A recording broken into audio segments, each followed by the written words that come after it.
the first night we arrived back in 2020, the flight arrived at like 2 a.m. And we went to our Airbnb, which was up in Vodno, and we said to our parents we would text them, we were safe. Now, it was about 3 a.m. by the time we got there. We went to connect to the Wi-Fi and there was a power cut across the whole city. Like, we looked over the balcony and just all the lights went out. So we said, oh dear, we should probably go down to the road and find like a taxi driver who can give us Wi-Fi and we can connect and text our parents.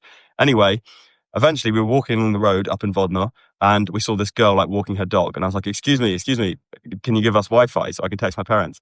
Anyway, she gave it to us. We went back to our flat, and because it was an electric code, we couldn't get into our house. So we were locked out on our very first night in Macedonia at like 3 a.m. So we went back to these people and were like, excuse me, can you help us? And they were like, yeah, it was like 3 17-year-old girls. I was 17 at the time. They're like, yeah, we're having a sleepover. You can come and sit in our living room. So our first ever night in Skopje, these 3 Macedonian people housed us and I wasn't homeless. And that was kind of the craziest thing because, like the hospitality in Macedonia was like nothing you'd see in the UK the first night. That's why you chose to stay. Pretty well, I suppose so. Yeah, exactly. I had a good sign from day one. I didn't get back into my flat till 2 days later, but the hospitality was crazy. Well, the electricity just did not come back on for like our area. It was literally nuts. Yeah, up in Vodno. I don't remember that. Yeah, in 2020, it was nuts. Our first night.